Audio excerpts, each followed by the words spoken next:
Hi, నేను doctor Vikram Singirkonda. Welcome to Delta Bull trading academy. మన పాత వీడియోస్లో ఆప్షన్స్ డేటాని, టెక్నికల్ అనాలిసిస్ని యూజ్ చేసి మార్కెట్ పైకి వెళ్ళడానికి ఆస్కారం ఉంది, బేరిష్ వ్యూ కన్నా కూడా 26,000 టచ్ అవ్వడానికి ఆస్కారం ఉందని పాత వీడియోస్లో చెప్పుకోవడం జరిగింది. ఒకవేళ మీరు చూడనట్లయితే పాత వీడియోస్ చూడండి, వాటిలో మనం క్లియర్గా చెప్పాము. అందరూ బేరిష్ అని చెప్తున్న టైంలో నిజంగా బేరిష్గా ఉందా మార్కెట్ అని, మార్కెట్ క్రాష్ అవ్వబోతుందా అనే హెడ్డింగ్స్తో మనం పెట్టిన వీడియోస్లో క్లియర్గా ఎక్స్ప్లెయిన్ చేయడం జరిగింది.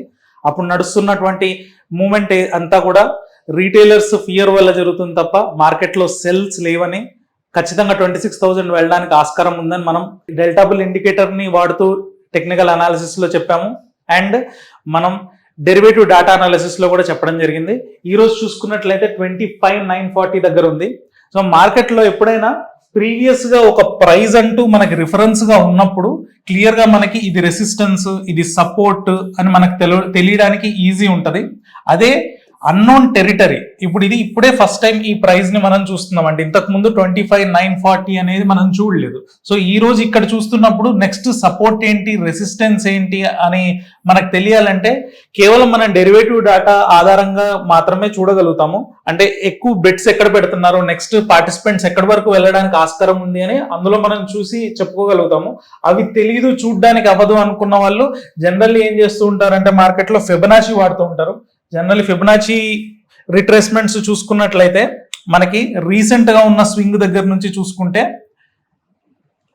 లాస్ట్ టైం 3.382 స్వింగ్ తర్వాత మళ్ళీ ర్యాలీ మొదలైంది కదా. సో ఈ స్వింగ్ను మనం కన్సిడర్ చేసామనుకోండి, నెక్స్ట్ మనం ఎక్కడ టార్గెట్ చూసుకోవచ్చు అంటే, సో ఫిబొనాచి ఎక్స్టెన్షన్ చూసుకున్నట్లయితే మనకు 1.618 దగ్గర 27,146 ఉంది. సో 27,146 మనం 27,146 అనేది నెక్స్ట్ టార్గెట్ కింద పెట్టుకోవచ్చు. సో ఇది వచ్చిన తర్వాత ఎటు వెళ్తుంది అనేది మనం తర్వాత మళ్ళీ అనలైజ్ చేసుకొని చూద్దాం. ప్రస్తుతానికి ఉన్నటువంటి సినారియోలో ఏంటి అంటే, ఇప్పుడు ఈ ఫిబొనాచి ఎక్స్టెన్షన్ పరంగా చూసుకున్నట్లయితే లాస్ట్ స్వింగ్స్ చూసుకున్న తర్వాత ఈ 1.618 ఎక్స్టెన్షన్ లెవెల్ వచ్చేసి 27,146. సో ఈ లెవెల్ని మనం షార్ట్ టర్మ్ టార్గెట్ కింద పెట్టుకోవచ్చు. కానీ 27,146 అన్నాం కాబట్టి 25,940 నుంచి 27,146 అనేది 3 డేస్లోనో 5 డేస్లోనో వచ్చేది కాదు. 1 or 2 months తీసుకోవడానికి అవకాశం ఉంటుంది.